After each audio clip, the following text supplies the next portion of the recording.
Hello, welcome back to my channel Christian Faith and Fiction. My name's Lou and today I'm going to be doing the book nostalgia tag. I was tagged to do this video by Cathryn at Read Journal Love, and she is a booktuber who I have more recently found, and I really enjoyed watching her videos.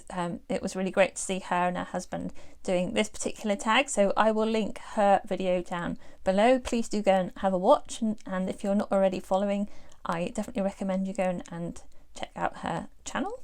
Thank you to everyone who subscribes to my channel and likes or comments on the videos. I really appreciate that. There are only 10, I don't know if they're questions or challenges, so it should be a fairly quick video, I think. So number 1, the oldest book from your life that you own. I think I'm going to have to go away and find something and come back. I wasn't sure whether I was supposed to do like the book that has the oldest publication date or the book that I have had for the longest, but seeing as this is a nostalgia tag, I went for the second one. So I found this book on our shelves. This is one of our kids' books we had as a kid. Richard Scarry's Great Big Schoolhouse. I don't know if anybody else ever read these books, but this is... I don't remember the story at all in this one, but I definitely remember all the characters.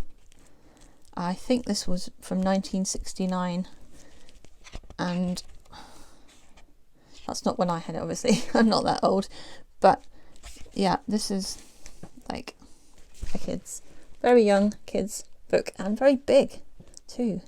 Clearly this was made to be read by parents as children look over their shoulders rather than for children to hold up themselves. It's enormous, but I loved the characters in this, and I still remember Richard Scarry. Is Richard Scarry the character or the author? I'm not sure. But yes, that was... Where is my favourite characters from there? The one I remember the most was Lowly Worm, and I don't know... Oh, there he is. You can see the worm there, and there was the cat.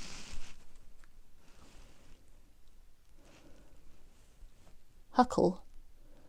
Cat was called Huckle, and his friend Lowly was a worm.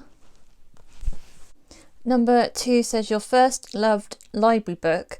Now, I remember going to the library when I was very young on the bus, but I don't remember any of the books that I got when I was a child. My first memory of getting a book was when I was about 10 or 11, and we used to have to go from school across the road into our town's library, and we were told to choose any books that we wanted to have, and I chose to read one of the Roald Dahl books, and I remember my teacher telling me off, saying, "Oh, that's a kid's book, you're not allowed to read that." I guess I could have been quite determined about what I liked and didn't like even when I was 10. Number 3, a book given to you. I'm going to have to think about that one. So I found a book that was recently given to me this year, so I don't know if it counts as nostalgic, but it was one I could find, and it is the Passion Translation. This was given to me by my Connect group at church. That's my small group that we meet together. We've been meeting together on Zoom mostly for the last couple of years since the pandemic started, but they very kindly got this for my birthday this year, so thank you to them. Number 4 is a book recommended to you, and I don't know if I've got any that have been specifically recommended to me, but in my comments people are quite often recommending me books. So the last ones that people have recommended: Celestria recommended The Defiance by Laura Gallia. She said that was a great Christian fantasy series about spiritual warfare, first book being The Delusion. And then G. Wright recommended Defiant Joy by Stacey Eldridge, and Hicks Picks Books recommended Nightfall by Nancy Mayle. Those are the most recent ones I've got on my comments. Number 5, a buddy read book. I am not very good at doing buddy reads just because I really hate having to read to deadline. But we were trying to read the Chronicles of Narnia this year. Well, I've been reading through them, and Monique, the ginger librarian, was also reading them. We did try and discuss them at some point, but then we ended up reading them out of sync with each other and different times, so it didn't quite happen. But that's the only one I have that fits with that particular topic. Number 6, a book introduced in school. I don't remember the children's books that I read, apart from like ones like Red Hat. I don't know, I can't even remember. Ladybird books. The ones that I remember most clearly are the ones I did for GCSE. I think we had to do Macbeth by Shakespeare and the War Poems of Wilfred Owen. Those are the two that I remember, as well as Romeo and Juliet by William Shakespeare. Yeah, they obviously didn't stick terribly well in my mind, the books that we had to read. Number 7, a genre that inspires nostalgia. Well, kids' books, fantasy from children's books. I can think of kids' books that I used to love to read were the Shelley School books, but I don't know what genre that would be. Like children's contemporary. It was about a school in the mountains, and that's all I can remember about it, except that I read lots of them and I was collecting them, but I don't think I have any anymore. That and Enid Blyton's books, they always are nostalgic for me. They are like the Famous Five particularly, and the adventure stories, so I guess they would be adventure novels, contemporary adventure. They don't really fit with adult genres, so children's, just children's in general, are nostalgic for me. Number 8, a literary work that inspires nostalgia. One particular one, I guess Pride and Prejudice by Jane Austen. I remember very clearly studying A-levels, which is the exams we study at kind of 16 to 18, and I remember when the BBC series came out on television and we were discussing it in maths class, and I think after that I picked it up to read. So yeah, I definitely remember that. I remember Terry Wogan supposedly discussing on the radio about Lizzie Bennet walking around with twigs everywhere she went, and just going for walks in the countryside with a twig. So yeah, that, and that, is it You've Got Mail, where Meg Ryan's character is reading Pride and Prejudice as well. So there's lots of memories about that story that kind of connect in with that book. And also I've been quite a few times to Bath, which has a lot of connections with Jane Austen. So that is one of my happy places to go to. So yeah, I'm missing going there. I would like to go back there soon when all of this is over.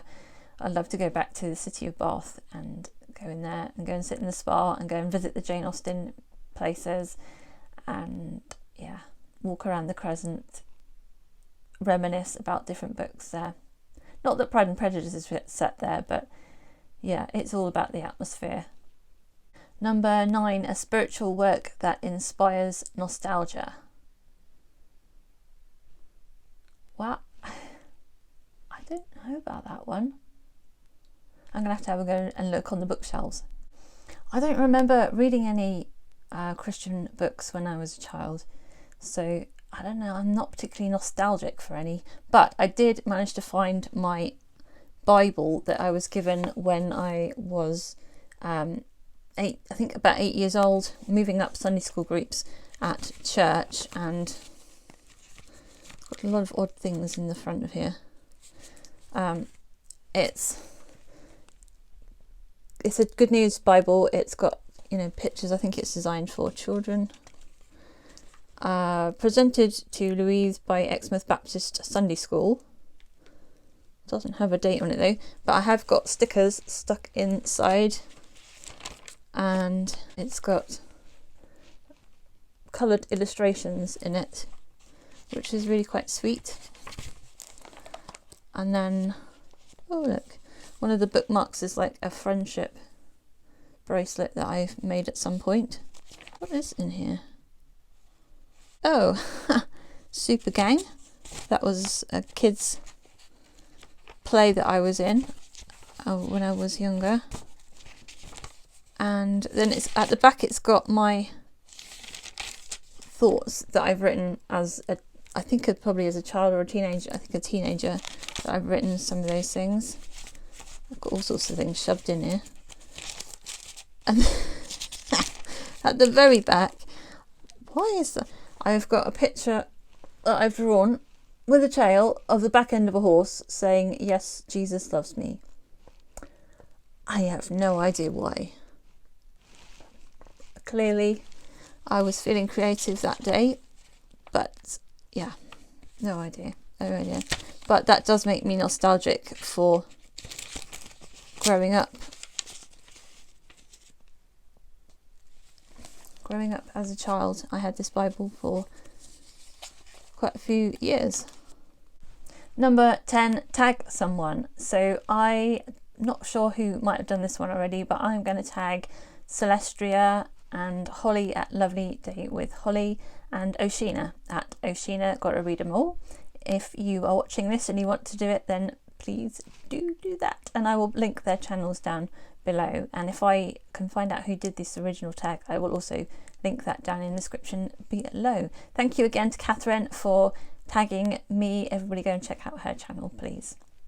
Thanks for watching, everyone. I hope you have a really great reading week. I'll see you again soon. I think the next video will be my Christmas TBR video, so keep an eye out for that next week. And until next time, God bless.